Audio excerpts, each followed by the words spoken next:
Mike Bowman whistled cheerfully as he drove the Land Rover through the Cabo Blanco Biological Reserve on the west coast of Costa Rica. It was a beautiful morning in July, and the road before him was spectacular, hugging the edge of the cliff, overlooking the jungle and the blue Pacific. According to the guidebooks, Cabo Blanco was unspoiled wilderness, almost a paradise. Seeing it now made Bowman feel as if the vacation was back on track. Mike, are you sure this is the right road? We haven't seen any other people for hours. There was another car 15 minutes ago. Remember the blue one? Going the other way. Darling, you wanted a deserted beach, he said. And that's what you're going to get. Ellen shook her head doubtfully. I hope you're right. Yeah, Dad, I hope you're right, said Christine from the back of the seat. She was 8 years old. Trust me, I'm right. He drove in a silent moment. It's beautiful, isn't it? Look at that view. It's beautiful. It's okay, Tina said. Ellen got out of the compact and looked at herself in the mirror. Pressing under her eyes, she sighed and put the compact away. The road began to descend, and Mike Bowman concentrated on driving. Suddenly, a small black shape flashed across the road. Look! Look! What is it? A monkey? Maybe a squirrel monkey, Bowman said. Can I count it? Tina said, taking her pencil out. She was keeping a list of all the animals she had seen on her trip, as a project for school. I don't know, Mike said doubtfully. Tina consulted the picture in her guidebook. I don't think it was a squirrel monkey, she said. I think it was just another howler. They have seen several howler monkeys already on the trip. Hey, she said more brightly. According to this book, the beaches of Cabo Blanco are frequently by a variety of wildlife, including howlers and white-faced monkeys, three-toed sloths, and coatimundis. You think we'll see a three-toed sloth, Dad? I bet we do. Really? Just look in the mirror. Very funny, Dad. The road slunk downward through the jungle, towards the ocean. Mike Bowman felt like a hero when they finally reached the beach. A 2-mile crescent of white sand, utterly deserted. He parked the Land Rover in the shade of the palm trees that fringed the beach, and got out of the box launchers. Honestly, I don't know how I'm going to get this weight off. You look great, hon. Actually, he felt that she was too thin, but he learned not to mention that. Tina was already running down the beach. Ellen called out her daughter to put on some sunscreen. Ellen Bowman looked around at the beach and the trees. You think she's all right? Honey, there's nobody here for miles, Mike said. What about snakes? For God's sakes, Mike Bowman said. There's no snakes on the beach. Well, there might be. Honey, he said firmly. Snakes are cold-blooded. They're reptiles. They can't control their body temperature. It's 19 degrees on that sand. If a snake came out, it'll be cooked. Believe me, there's no snakes on the beach. He watched his daughter scampering down the beach, a dark spot on the white sand. Let her have a good time. Tina ran until she was exhausted, and then she threw herself on the sand and gleefully rolled to the water's edge. The ocean was warm, and there was hardly any surf at all. She sat for a while, catching her breath, and then she looked back towards her parents and the car to see how far she had come. Her mother waved, beckoning her to return. She waved back cheerfully, pretending she didn't understand. Tina didn't want to put sunscreen on, and she didn't want to go back and hear her mother talking about losing weight. She wanted to stay right here, and maybe to see a sloth. Tina had seen a sloth 2 days earlier at the zoo in San Jose. It looked like a Muppets character, and it seemed harmless. In any case, it couldn't move fast. She could easily outrun it. Now her mother was calling to her, and Tina decided to move out of the sun, back from the waters, to the shade of the palm trees. In this part of the beach, the palm trees overhung a gnarly tangle of mangrove roots, which blocked any attention that penetrated inland. Tina sat on the sand and kicked the dry mangrove leaves. She noticed many bird tracks on the sand. Costa Rican was famous for its birds. The guidebook said there were 3 times as many birds in Costa Rica as in all of America and Canada. In the sand, some of the 3-toed bird tracks were small and so faint they could hardly be seen. Other tracks were large and cut deeper in the sand. Tina was looking idly at the tracks when she heard a chirping, followed by a rustling in the mangrove thickets. Did a sloth make chirping sound? Tina didn't think so, but she wasn't sure. The chirping was probably some ocean bird. She waited quietly, not moving, hearing the rustling again. And finally, she saw the source of the sounds. A few yards away, a lizard emerged from the mangrove roots and peered at her. She held her breath. A new animal for her list. The lizard stood on its hind legs, balancing with its thick tail, and staring at her. Standing like that, it was almost like a foot tall, dark green with brown stripes along its back. Its tiny front legs ended in little lizard fingers that wiggled in the air. The lizard cocked its head as it looked at her. Tina thought it was cute, sort of like a big salamander. She raised her hand and wiggled her fingers back. The lizard wasn't frightened. It came towards her, walking upright on its hind legs. It was hardly bigger than a chicken, and like a chicken, it bobbed its head as it walked. Tina thought it would make a wonderful pet.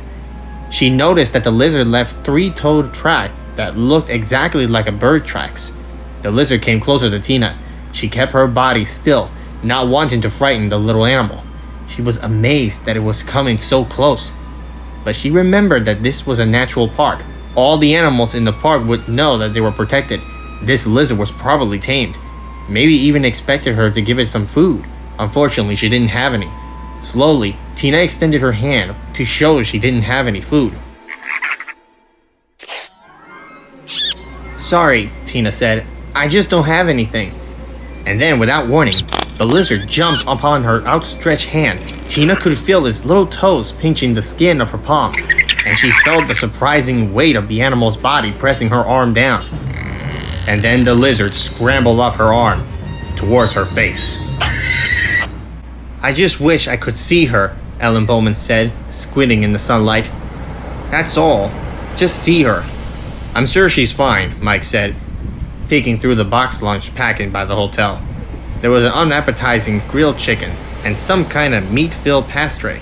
Not that Ellen would eat anything. "You don't think she had left the beach?" Ellen said. "No, honey, I don't. I feel so isolated here," Ellen said. "I thought that's what you wanted," Mike Bowman said. "I did? Well then, what's the problem? I just wish I could see her, it's all."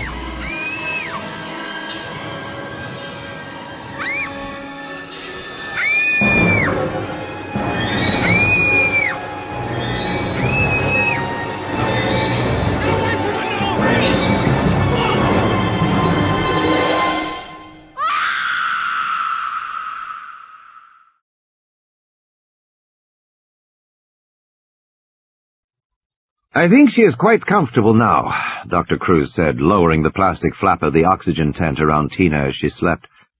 Mike Bowman sat beside the bed close to his daughter. Mike thought Dr. Cruz was probably pretty capable. He spoke excellent English. There was training at medical centers in London and Baltimore. Dr. Cruz radiated competence, and the Clinica Santa Maria, the modern hospital in Puntarenas, was spotless and efficient. But even so, Mike Bowman felt nervous.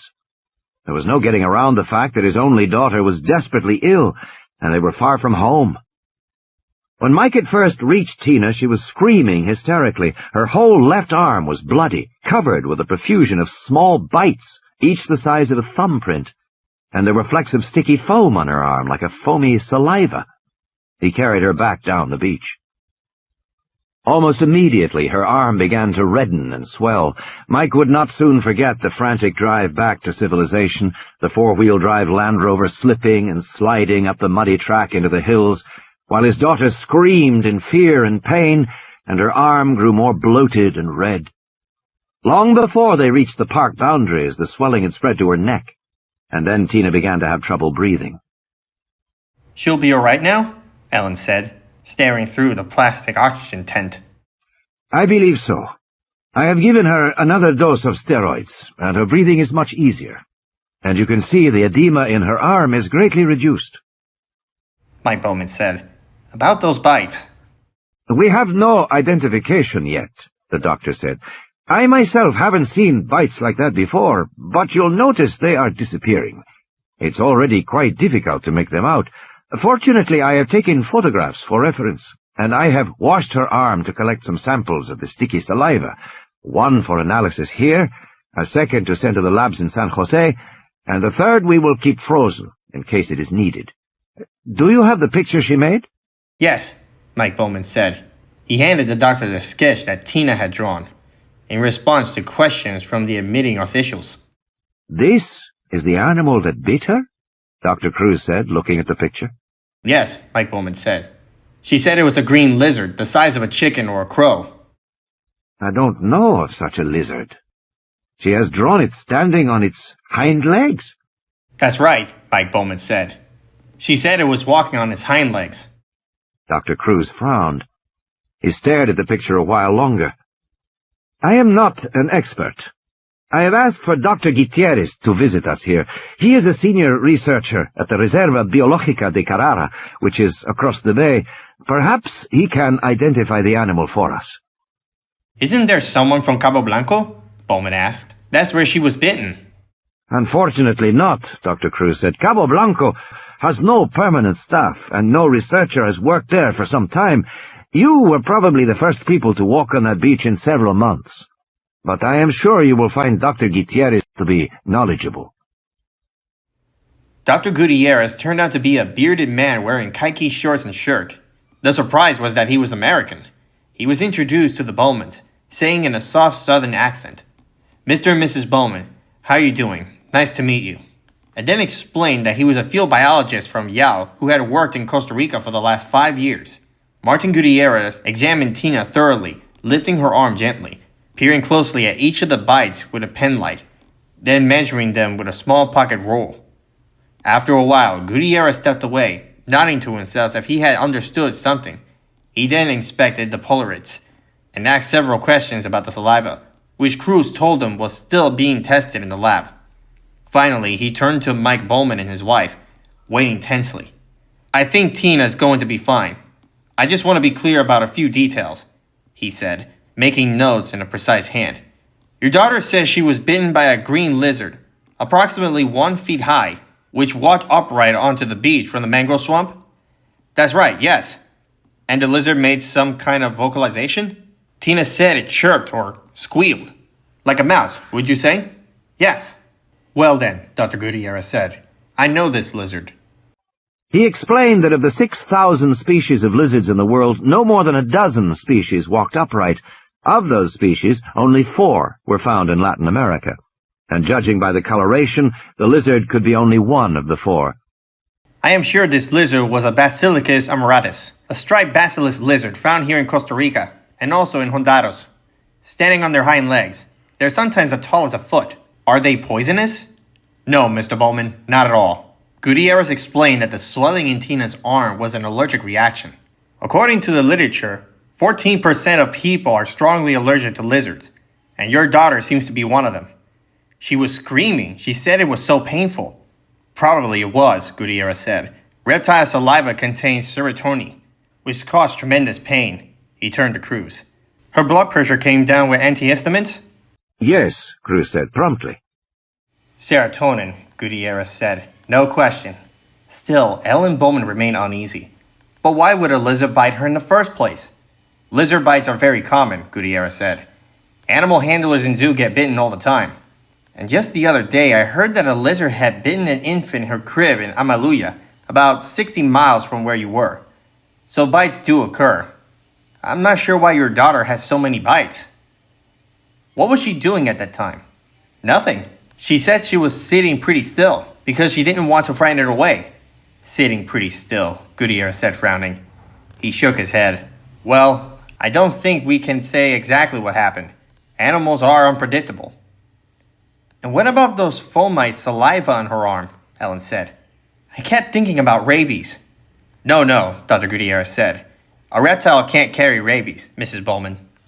Your daughter has suffered an allergic reaction to the bite of the basilisk lizard. Nothing more serious." Mike Bowman then showed Guitierrez the picture that Tina had drawn. Guitierrez nodded. "I would accept this is a picture of a basilisk lizard," he said.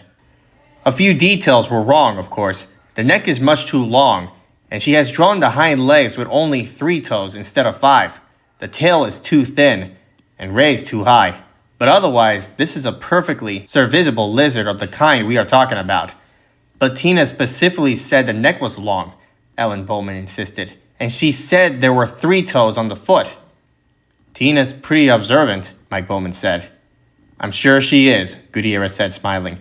But I still think your daughter was bitten by a common Basiliscus amoratus and had a severe hepatological reaction. Normal times cure with medication in 12 hours.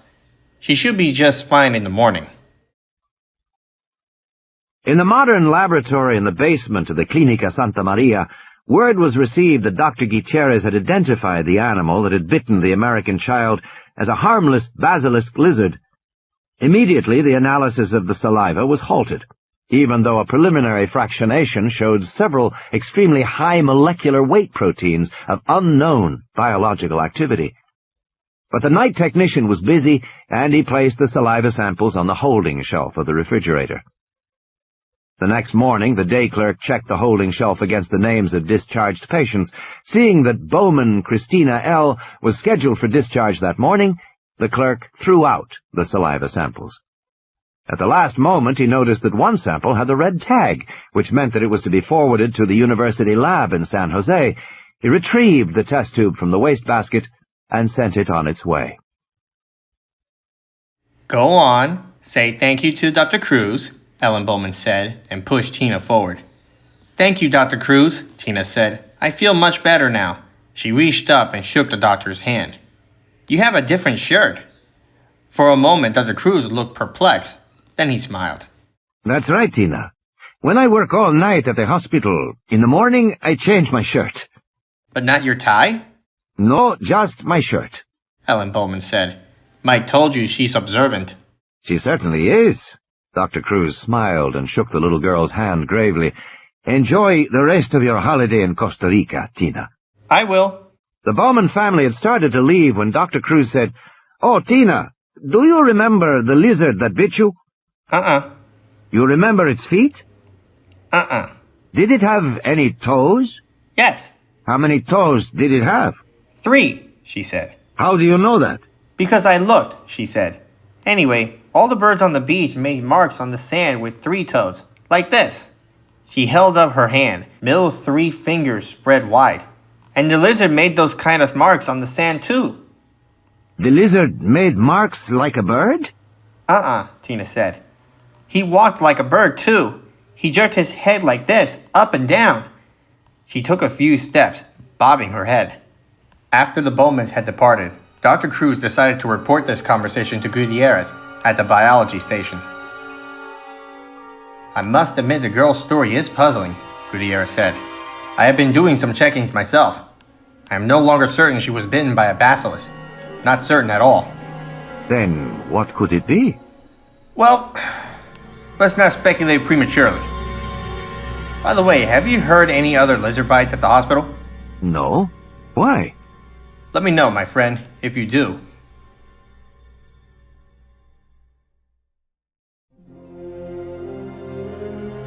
Martin Guitierrez sat on the beach and watched the afternoon sun fall lower in the sky until it sparkled harshly on the waters of the bay, and its rays reached beneath the palm trees to where he sat among the mangroves on the beach of Cabo Blanco. As best he could determine, he was sitting near the spot where the American girl had been 2 days before. Although it was true enough, as he had told the Bowmans that lizard bites were common, Guitierrez had never heard a basilisk lizard biting anyone, and he had certainly never heard of anyone being hospitalized for a lizard bite. Then, too, the bite radius on Tina's arm appeared slightly too large for a basilisk. When he got back to the Colorado station, he had checked the small research library there, but found no reference to basilisk lizard bites. Next, he checked the International Bioscience Service, a computer database in America, but he found no reference to basilisk bites or hospitalizations for lizard bites. He then called the medical officer in Amaloya, who confirmed that a 9-day-old infant sleeping in his crib had been bitten on the foot by an animal that the grandmother, the only person actually to see it, claimed was a lizard. Subsequently, the foot had become swollen and the infant had nearly died. The grandmother described the lizard as green with brown stripes.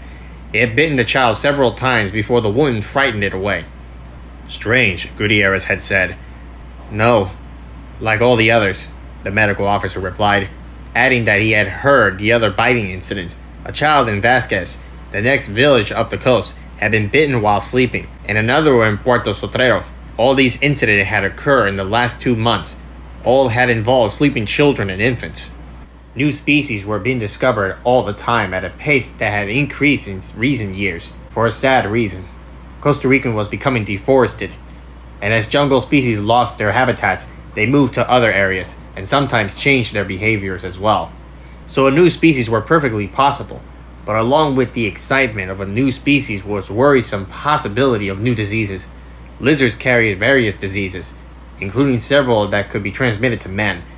The most serious was central serine encephalitis, or CSC, which caused a form of sleeping sickness in human beings and horses.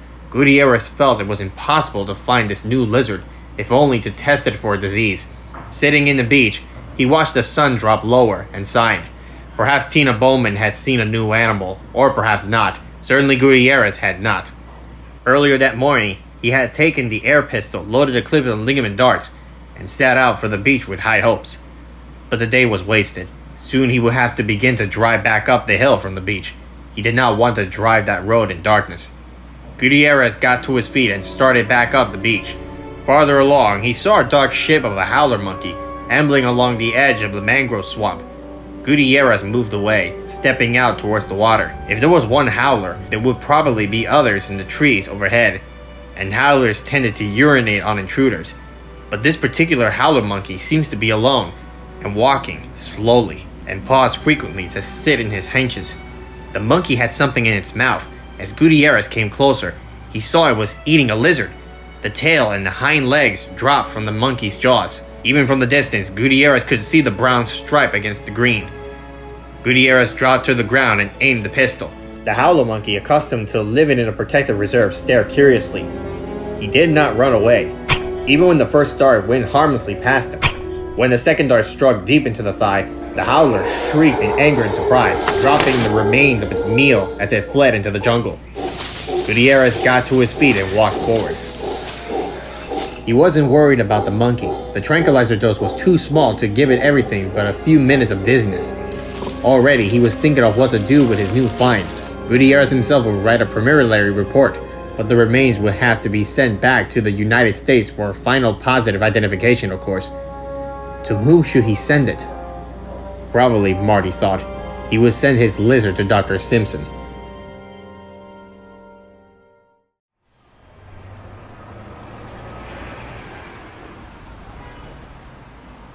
Dr. Richard Stone, head of the Tropical Disease Laboratory of Columbia University Medical Center, often remarked that the name conjured up the grander place than it actually was. In the early 20th century, when the laboratory occupied the entire fourth floor of the Biomedical Research Building, crews of technicians worked to eliminate scourge of yellow fever, malaria, and cholera. But medical success and research laboratories in Nairobi and Sao Paulo had left the TDL as much as less important place than it once was. Now a fraction of its former size, it employed only 2 full-time technicians, and they were primarily concerned with diagnosing illnesses of New Yorkers who had traveled abroad. The lab's comfortable routine was unprepared for what it's receiving that morning. Oh, very nice. Partially masticated fragment of unidentified Costa Rican lizard. This one's all yours, Dr. Stone. Richard Stone crossed the lab to inspect the new arrival. Is this the material from Ed Systems' lab? Yes, she said, but I don't know why they send a lizard to us. His secretary called, Stone said. Sims is on a field trip in Borneo for the summer, and because there's question of communicable disease with this lizard, she asked our lab to take a look at it. Let's see what we got. The white plastic cylinder was the size of a half-gallon milk container. It had locking metal latches and a screw top. It was labeled International Biological Specimen Container and plastered with stickers and warnings in 4 languages. The warnings were intended to keep the cylinder from being opened by suspicious custom officers. Apparently the warnings had worked. As Richard Stone swung the big light over, he could see the seals were still intact. Stone turned on the air handles and pulled on plastic gloves and face mask. Then, he unscrewed the top. There was a hiss of escaping gas, and white smoke boiled out. The cylinder turned frosty cold. Inside, he found a plastic Ziploc sandwich bag containing something green. Stone spun their surgical drop on the table and shook out the contents of the bag. Huh. Looks eaten. Yes, it does, Stone said. What did they want with us? The technician consulted the enclosed documents. Lizard is bitten local children. They have a question about identifying the species, and a concern about a disease transmitted from the bite. One of the kids drew a picture of the lizard. Stone glanced at the picture. Obviously, we can't verify the species, but we can check diseases easily enough, if we can get enough blood out of this fragment. What are they calling this animal?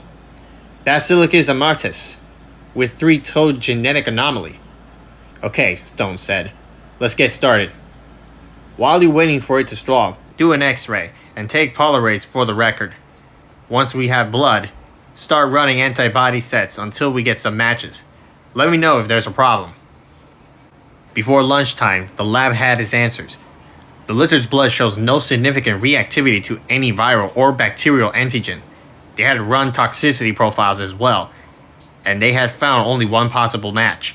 The blood was mildly reactive to a venom of the Indian king cobra, but such cross-activity was common among reptile species, and Dr. Stone did not think it was noteworthy to include in the facts his technician sent to Dr. Martin Guitierrez that same evening. There was never any question about identifying the lizard. That would await to the return of Dr. Simpson. He was not due back for several weeks, and his secretary asked if the TDL would please store the lizard fragment in the meantime. Dr. Stone put it back into the Ziploc bag and stuck it in the freezer.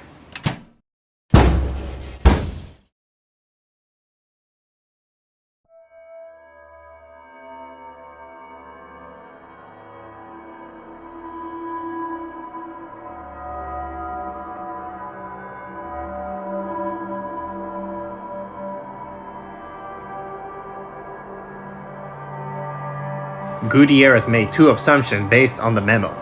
First, that his identification of the lizard was a basiliscus had been confirmed by scientists at Columbia University.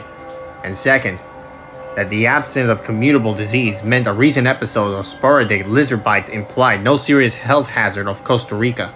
On the contrary, he felt his original view were correct, that a lizard species had been driven from the forest into the new habitat and was coming into contact with the village people. Guitierrez was certain that in a few more weeks the lizard would settle down and the biting episodes would end.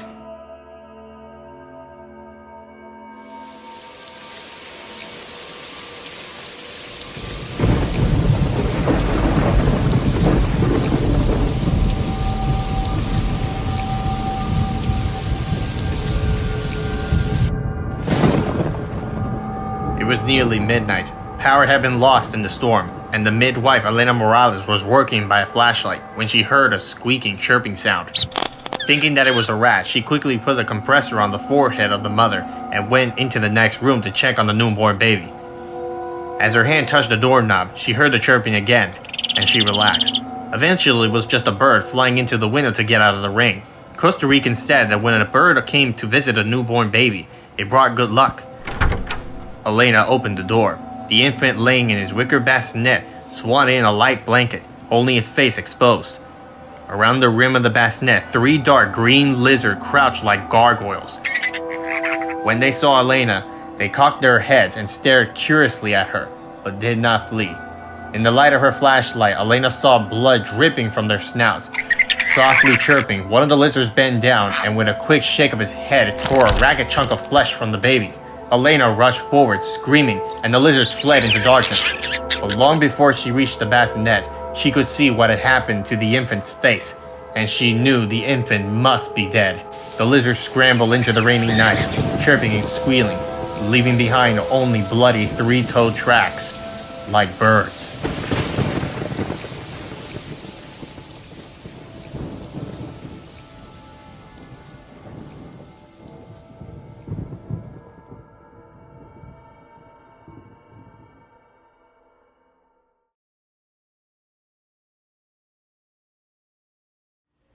Later, when she was calmer, Elena Morales decided not to report the lizard attack. Despite the horror she had seen, she began to worry she might be criticized for leaving the baby unguarded. So she told the mother that the baby had asphyxiated, and she reported the death of the form she sent to San Jose as SIDS, Sudden Infant Death Syndrome. This was a syndrome of unexplained death among very young children. It was unremarkable. and her report went unchallenged. The university lab in San Jose that analyzes the saliva sample from Tina Bowman's arm made several remarkable discoveries. There was, as expected, a great deal of serotonin. But among the salivary proteins was a real monster, molecular mass of 1,980, one of the largest proteins known. The lizard fragment rested in the freezer at Columbia University, awaiting the return of Dr. Simpson, who was not expected for at least a month. And some things might have remained, had not a technician named Ellis Levin walked into the tropical disease laboratory seeing Tina Bowman's picture. "Oh, whose kid drew the dinosaur?" "What?" Richard Stone said, turning slowly towards her. "A dinosaur. Isn't that what it is? My kids drew them all the time." "This is a lizard," Stone said. "From Costa Rica. Some girl down there drew a picture of it." "No," Alice Levine said, shaking her head. "Look at it. It's very clear. Big head, long neck, standing on his hind legs, thick tail. It's a dinosaur." "It can't be. It was only a foot tall." "So? There were little dinosaurs back then," Alice said. "Believe me, I know. I have 2 boys. I'm an expert. The smallest dinosaur were under a foot. Tennysaurus or something. I don't know. Those names are impossible. You'll never learn those names if you're over the age of 10. "You don't understand," Richard Stone said. "This is a picture of a contemporary animal. They send us a fragment of the animal. It's in the freezer now." Alice Levine looked at the frozen piece of the leg and tail and shrugged. She didn't touch it. "I don't know, but it looks like a dinosaur to me." Stone shook his head. "Impossible." "Why? It could be leftover, or a remnant, or whatever they call them." Stone continued to shake his head. Alice was ununiformed. She was just a technician who worked in the bacteriology lab down the hall, and she had an active imagination. Stone remembered the time when she thought she was being followed by one of the surgical orderlies. "You know," Alice Levine said, "if this is a dinosaur, Richard, it could be a big deal." "It's not a dinosaur." "Has anyone checked it?" "No," Stone said. "Well, take it to the Museum of Natural History or something. You really should." "I'd be embarrassed." "You want me to do it for you?" she said. "No," Richard Stone said. "I don't." "You're not going to do anything?" "Nothing at all." "It's not a dinosaur. It's a lizard. And whatever it is, it can wait until Dr. Simpsons get back from the Borneo to identify it. That's final, Ellis. This lizard is not going anywhere."